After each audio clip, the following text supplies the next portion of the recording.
완벽이 아닌 은혜를 구하라. 완벽이 아닌 은혜를 구하라. 오늘 주제는 기도입니다. 우리 기도가 어떤 의미를 가지고 있는지를 오늘 본문을 통해서 한번 살펴보도록 하겠습니다. 첫 번째는 기도는 호흡이라는 것입니다. 많이 들었던 얘기죠. 호흡. 그래서 호흡이 없을 때 나타나는 현상이 답답함이 있지 않습니까? 그래서 오늘 성경을 보니까 평안의 반대말을 두려움이다 이렇게 얘기를 하고 있습니다. 19절 보니까 예수님이 십자가 달리시고 이제 제자들이 두려웠죠. 유대인들을 두려워하여 문을 닫고 있었다. 그때 예수님이 오셔서 하신 말씀이 평강이 있을지어다. 그러니까 두려움의 반대말이 평강이라는 거죠. 평강이 임하지 않으니까 두려움 가운데 있더라는 것입니다. 22절을 보니까 숨을 내쉬며 이르시되 성령을 받으라.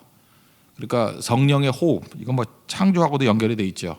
창세기 2장 7절을 보니까 생기를 코에 불어 넣으시고 그래 사람이 비로소 리빙 소울, 생명이 되더라 이런 말씀이 나옵니다. 그러니까 성령의 임재를 우리가 호흡이라고 표현하기도 하고 또는 기도의 결과다 이렇게 말하고도 있다라는 것입니다. 실제로 한번 보십시오. 우리가 두려움에 빠지게 되면 호흡부터 문제가 있어요. 숨도 못 쉬고 가쁘게 숨을 쉬고 헉헉대고 그런 사람도 되게 많습니다. 그러니까 영적인 인공호흡이 뭐냐? 기도입니다.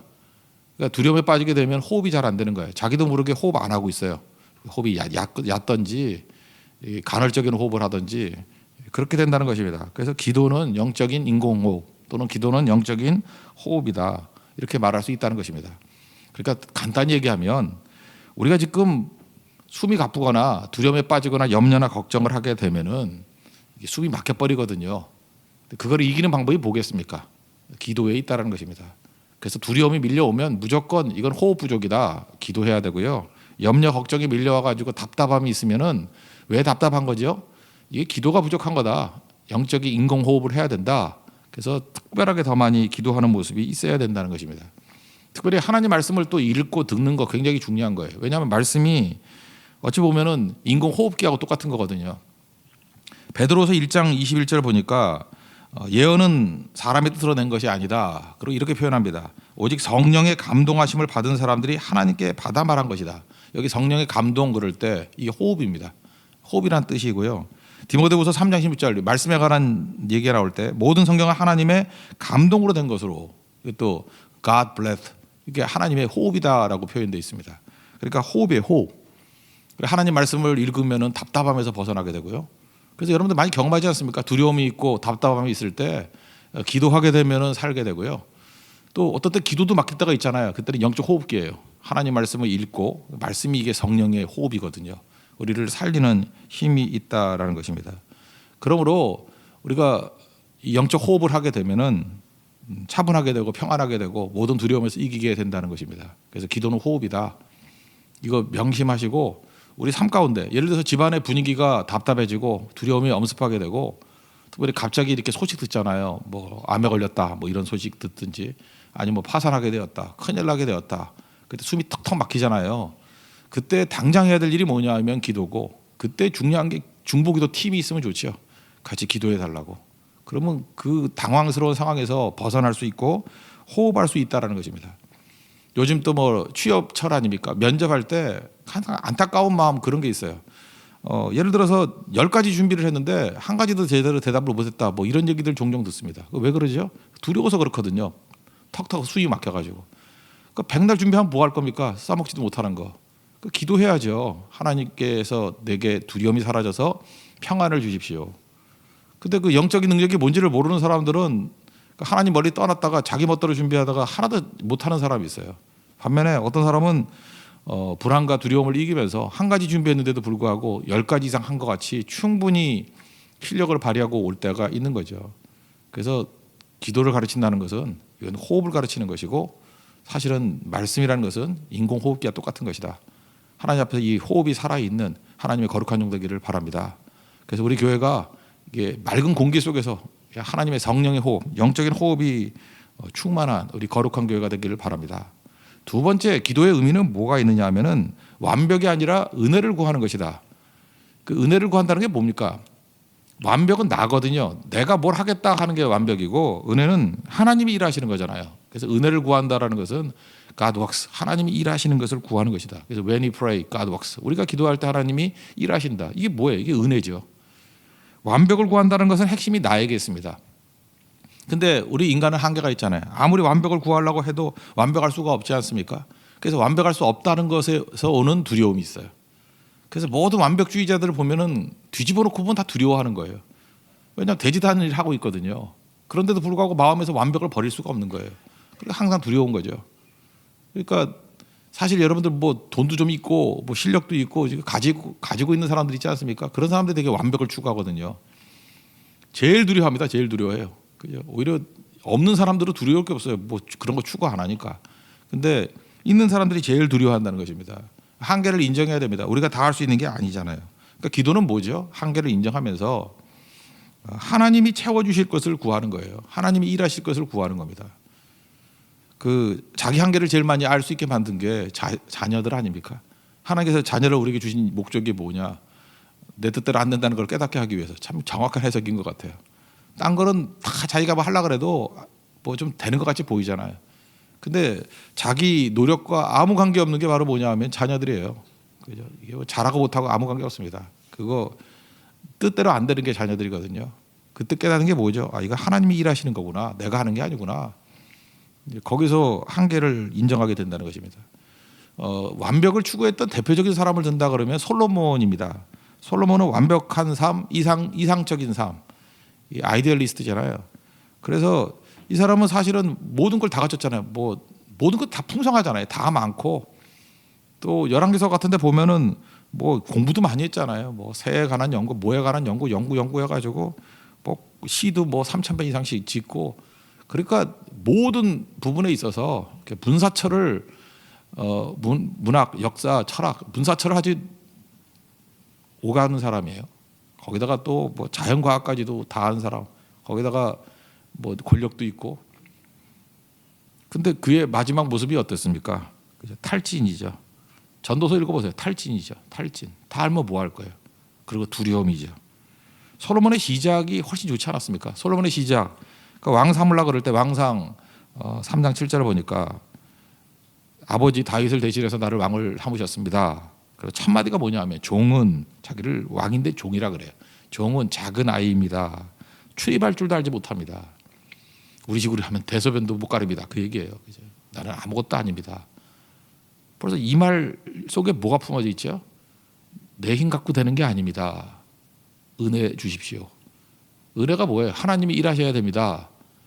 그래서 재판 잘할 수 있도록 지혜를 주십시오. 그 다음에 그런 고백이 나오잖아요. 이게 기도라는 거예요.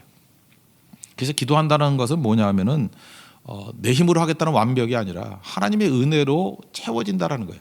그러니까 그 전제는 뭐죠?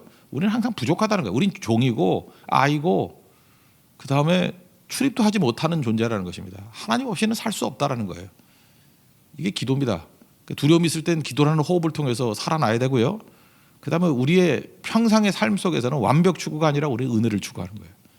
우리 완벽 아닙니다. 은혜입니다. 하나님이 일하시는 거예요. 이거 하나님이 일하신다 뿐만 아니라 은혜를 추구한다는 건 또 다른 말로 하나님 중심적인 인생 아닙니까? 그래서 우리는 어느 정도로 아이냐 하면은 뭐가 중요한지도 모른다는 거예요. 뭘 구해야 될지도 모른다는 거예요.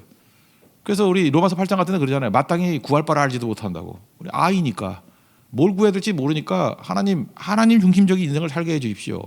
이게 뭐죠? 하나님의 우선순위 갖고 살기를 원합니다. 이런 거죠. 요즘에 여러분 뭐 아이클라우드 이런 거 많이 들고 다니지만 미국 사람들이 제일 많이 하는 게 드랍박스거든요. 이렇게 USB 이런 거 들고 안 다니고 파일 같은 거 이렇게 모아둘 수 있는 거.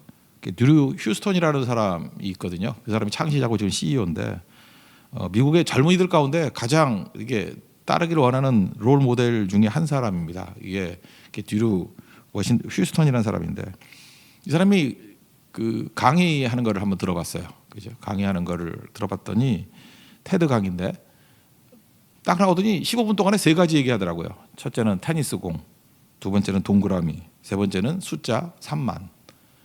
요 세 개 가지고 5분씩 얘기하겠습니다. 딱 얘기하더라고요. 그게 뭐냐면 인생에서 가장 중요한 게 뭐냐?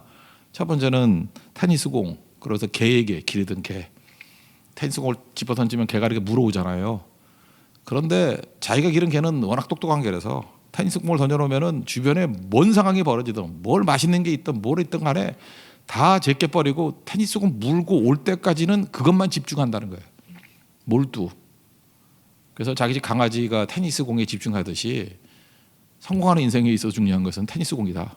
그죠? 자기에게 주어진 목적과 몰두하는 거. 뭐 그런 거 다 이해하시겠죠. 그래서 재밌더라고요. 그죠? 두 번째는 동그라미래요. 동그라미를 딱 그려놓더니만 자기가 낮은 위치에 있을 때, 대학생 때나 지금까지 CEO가 됐을 때나 차이점이 뭐냐면 없다라는 거예요. 동그라미 안에 5명이 있대요. 동역자. 자기하고 이렇게 뜻을 맞출 수 있는 사람은 언제나 5명을 넘지 않는데요. 이 사람 얘기예요. 그래서 5명을 잘 활용해야 된다는 거예요. 5명에게 묻고 답하고 깨닫고 이 5명의 질이 좋을 때 자기 인생이 최고가 됐다라는 거예요. 그러므로 동그라미 자기 동역자들을 철저하게 섬기고 돕고 관리하고 하나 되게 만들라. 그게 자기 성공 비결이라는 거예요. 뭐 여기까지 뭐 맨날 듣던 얘기죠. 근데 세 번째는 3만. 그게 참 궁금해서 3만이 도대체 뭘까? 그랬더니 이게 인간의 사는 날수래요. 3만 일 정도를 산대요. 그러니까 제가 365로 나눠보니까 한 82세 정도를 생각하는 것 같아요. 그러니까 82세 정도를 이제 평균으로 잡고 3만 일을 사는데 그 매일매일을 의미 있게 살라는 거예요. 그러니까 하루에 하나의 의미를 삼다면 3만 개의 의미를 가지고 살아야 된다라는 거예요. 그래서 자기의 지혜는 그거라고 생각합니다. 그죠? 이렇게 날수 다 갖추지는 못하는데 그 부족한 속에서도 어떻게 하면 좋은 그 가치를 두고 살 것인가. 저 이거 갖고 따져봤어요. 3만이라 하니까 82세인데 제가 따져보니까 저는 2만 1,000일을 살았더라고요. 이제 9,000일 82세 살아봐야 9,000일 남았어요. 아찔하더라고요. 그죠? 저보다 더 아찔하신 분들이 많이 계시네요. 그죠? 여기 저보다 나이 많으신 분들. 그러니까 얼마 안 남은 거예요. 남지도 않은 거죠. 그때 필요한 게 우선순위거든요. 우리 보통 이렇게 항아리 얘기하죠. 항아리 안에 돌과 자갈과 모래를 집어넣는 방법. 뭐 다 들으셨을 거예요. 처음에는 돌멩이 집어넣고 그 다음에 자갈 집어넣고 틈에 그 다음에 모래를 집어넣어야 다 들어갈 수 있죠. 근데 이건 말로는 이런 강의를 많이 하고 많이 듣기를 했지만 자기가 인생을 돌이켜보고 뉴리 휴스턴도 자기 인생을 돌이켜보니까 돌멩이가 없고 모래밖에 안 들어있더라는 거예요. 그래서 이제는 모래가 꽉 차 있어서 중요한 걸 넣으려도 늘 시간이 없더라. 우리가 어떤 중요한 걸 깨달아도 시간을 못 뽑는 이유가 그거예요. 모래가 가득 차 있기 때문에. 그래서 돌을 넣어야 된다. 이거 다시 한번 깨닫게 됐다라고 하면서 또 한 가지 부연하는 게 뭐냐면 돌을 넣은 게 몇 개는 있더래요. 근데 그게 내 돌이 아니고 남의 돌이래요. 그러니까 타인의 우선순위로 살지 말라는 거예요. 세상의 압력이 뭐죠? 타인의 우선순위예요. 여러분 잘 보면 뭐 이런 거죠. 뭐 애들 대학 보내야 된다, 뭐 취업해야 된다, 결혼해야 된다, 뭐 해야 된다. 세상에 돌들 아니에요? 그런 거 집어넣다 보면 돌이 먼저 들어가긴 들어가 있어요. 근데 나중에 가면 아찔해지는 거예요. 이거 내 돌이 아닌데. 내 돌이 뭐예요? 하나님께서 내게 주신 사명이거든요. 내 돌이 들어가 있지 않은 거예요. 그러면은 세상에서는 지혜라 그럴지 모르지만 그건 타인이 던져준 우선순위예요. 그 성경은 실패한 인생이라고 얘기합니다. 그렇게 살았던 게 솔로몬이거든요. 내 돌을 집어넣어야 돼요. 내 돌을. 그러기 위해서는 하나님의 우선순위를 넣어야겠죠. 한번 생각해보세요. 우리 예수 잘 믿는다는 게 뭐냐면요. 하나님이 중요하다 그러는 우선순위, 그의 나라와 그의 의를 구하라 그러잖아요. 그 큰 돌 먼저 집어넣는 거예요. 우리 교인들은 지금 옆 사람들 보니까 다 알잖아요. 예를 들어서 우리가 제일 중요한 게 예배다. 신앙이 제대로 돼 있는 사람의 특징은 뭐냐면 만사를 제쳐놓고 예배는 드립니다. 그죠? 주일 성수가 그거 아니에요. 만사를 제쳐놓고 주일은 예배 드린다. 그럼 그 인생이 실패예요? 오히려 주일도 여유 중에 하나예요. 그죠? 뭐 주일에도 뭐 결혼식도 가고 뭐 약속도 하고 뭐 다 이러는 인생. 오히려 주일 성수 철저히 하는 사람보다 더 한심하게 살 때가 더 많아요. 큰 돌, 주일이랑 큰 돌 집어넣어야 돼요. 돈도 마찬가지예요. 11조라는 큰 돌을 띄워놓고 들여놓은 사람들이 이 풍성해지는 거지. 뭐 쓰다가 남는 거 드리겠다 그런 사람들은 언제나 부족한 거예요. 모래로 가득한 인생이라고요. 그러니까 우리가 전통적으로 강조하는 게 뭐 주일 성수 11조 이게 뭐예요? 큰 돌 집어넣는 거예요. 선교도 마찬가지죠. 우리 이제 2018년도 한번 1년 회고해 보십시오. 어떤 사람은 선교 중심적인 인생을 사는 사람이 있어요. 선교만은 우선적으로 가겠다라고 큰 돌 집어넣은 사람들 나머지 인생이 망치든가요? 지나놓고 보면요. 남는 거는 하나님께서 우리에게 주셨던 큰 돌 그것만 남은 거예요. 나머지는 하나하나 똑같은 거고. 내가 제일 안심한 게 뭐냐 하면은 뭐 선교도 안 가고 뭐 다 안 하고 해가지고 뭐 준비했대. 그러면서 다 떨어지고 뭐 입학도 못하고 떨어지고 취업도 못하고 지금 보니까 정말 너잘한 인생을 살아놓은 거예요. 그 뭐 남은 것도 없고 모래밖에 남지 않냐고. 그게 1년이면 문제가 안 되지만 그게 만약에 내 평생을 살아가지고 노년에 죽기 직전에 그렇게 돌아봐서 모래밖에 없다 그러면 진짜 한심한 인생 산 거 아니겠습니까? 명심하십시오. 자갈 모래 못 넣다 할지라도 돌부터 놔야 돼. 돌부터. 그래서 예배 중심, 이게 중심이라는 게 예배 중심, 기도 중심, 선교 중심. 나머지 시간에 하면은 자갈 들어갈 수 있고 모래 들어갈 수 있고 이거는 언제든지 할 수 있는 것입니다. 타인의 우선순위를 살지 말고 하나님의 우선순위로 사십시오. 이게 기도가 주는 은혜의 핵심이에요. 그 은혜가 임한 사람의 특징이 뭐예요? 중요한이란 거예요. 솔로몬 보세요. 엄청나게 많이 했죠. 솔로몬 얼마나 뭐 돈도 많고 권력도 있고 뭐 부인도 1000명이고 또 뭐 있나 뭐 지식도 있고 다 있었어요. 근데 지나놓고 보니까 뭐였어요? 그거는 모래였어요. 모래바람 휘날리잖아요. 먼지였어요. 근데 아무것도 없는 것 같이 보이지만 중요한 거 몇 가지 붙은 사람. 부자와 나사로 그럴 때 그 나사로 거지잖아요. 돌멩이 집어넣은 인생이잖아요. 살았죠. 우리 인생도 마지막에 가면요 돌멩이만 남는 거예요. 이 자갈과 모래는 순식간에 늘 수 있어요. 그건 아무것도 아닌 건데 그거 갖고 인생 낭비해서는 안 된다는 것입니다. 오늘 보면 여기 중보기도와 전도에 관한 얘기가 나오는데 23절에 너희가 누구의 죄든지 사하면 사해질 것이요 누구의 죄든지 그대로 두면 그대로 있으리라. 이거 제자들에게 주신 말씀이잖아요. 이거 물론 제자들이 뭐 이렇게 죄를 사한다 그 직접적인 사한다 그런 게 아니라 주의 이름을 의지해서 하는 사역을 통해서 사해 준다 뭐 그런 뜻이겠죠. 그죠? 그러니까 이 전도 아니에요. 전도 선교 이런 거. 이런 권세가 우리에게 주어져 있습니다. 우리를 통해서 하나님의 권세가 드러나요. 이게 큰 돌이라는 거예요. 딴짓하지 말고 이 큰 돌 집어넣는 일에 우선순위를 두면 변화가 된다는 거죠.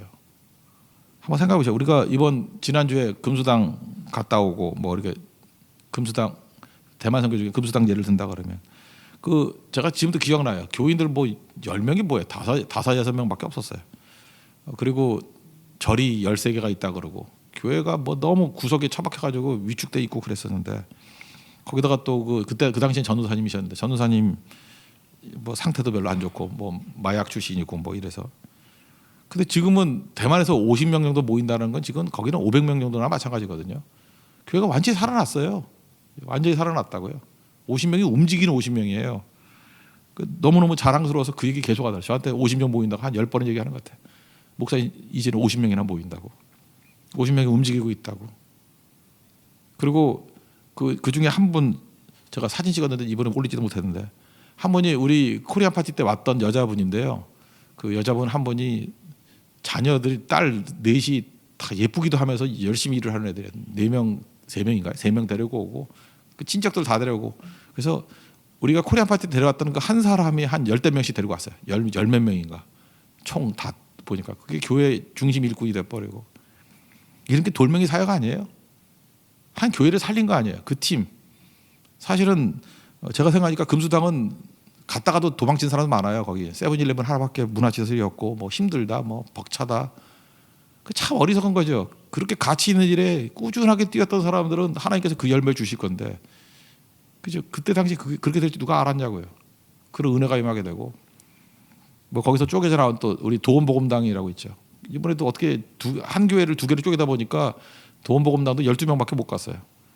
근데 또 하나님께서 은혜를 부어 주셔가지고 민 목사님이 지난번에 어디 학원 가서 이렇게 뚫었거든요. 뚫었더니 이번에는 90명 온다 그러더니 160명이 몰려가 첫날 갔더니 12명인데 거기는 거기가 좀 약간 건물이 있어요. 그래서 1층, 2층, 3층에 50명씩 나눠가지고 이렇게 했대잖아요. 그러니까 한 층에서 뭐 김밥 사역, 뭐 오영지 사역 이렇게 쭉 하다 보면 아니 산술적으로 따져도 12명이 3개 나누면 4명씩 아니에요. 정신을 못 차리는 거죠. 제가 첫날 그 도착해서 방문을 했는데 밥을 먹어야 될까 해서 저도 점심 그래서 김밥 좀 달라 그랬더니 안 줄라 그래요. 담임 목사인데도 안 줄라 그래요. 왜냐하면 김밥 모자른다고 160명 온다고. 그래서 간신히 맛만 보고 왔어요. 한 줄 잘라줬는데 정말 치사하게 잘라줬어요. 옆에 놈이 뺏어 먹어가지고 반줄 먹고 배를 골고 딴 교회 가서 먹고 왔었는데 뿌듯함이 있더라고요. 그죠? 그게 도움보험당이에요. 다 보세요. 하나님께서 일하게 만드시잖아요. 그죠? 중화당 같은 데는요. 지금 대만에서 가장 청소년이 많이 모이는 교회 중에 하나가 돼버렸어요. 중화당 처음 가신 분들 알죠? 우리가 1차부터 갔던 데가 중화당이거든요. 그 문 열면 찻길이었어요. 문 열면 찻길이고 뭐 어느 정도라 그래야 되나? 사람이 한 50명 정도 이렇게 빡빡하게 앉으면은 그냥 끝나는. 그러니까 50명이 어떻게 하냐면 그냥 몸과 몸이 부딪혀. 근데 그때 100명이 모였다 그랬거든요. 근데 지금은 뭐 지금 있는 교회는 그 옛날 교회의 한 20배는 되는 것 같아요. 20배는. 그렇게 또 일어나잖아요. 그 젊은이를 통해서 일어나게 되고. 이게 다 뭐예요? 큰 돌 던졌던 사역들 했을 때 이런 능력이 나타나게 되더라는 것입니다. 기도가 이렇게 만드는 거예요. 여러분 인간의 지혜를 가지고 솔로몬같이 사지 마십시오. 완벽 이런 거 아니거든요. 하나님 은혜를 구하십시오. 하나님께 은혜 충만히 부어주시고 반드시 승리하게 될 것입니다. 그래서 승리를 맛보는 믿음의 정도이기를 축원합니다. 자리에서 일어나겠습니다. 오늘 기도를 통해서 두려움이 다 사라지고 영적 호흡이 되게 해주시고 기도를 통해서 완벽이 아니라 은혜를 주시고 은혜 하나님 일하시는 거고 또 하나님의 우선순위를 행하는 게 은혜입니다. 그런 인생 되게 해달라고 370장 찬송하겠습니다.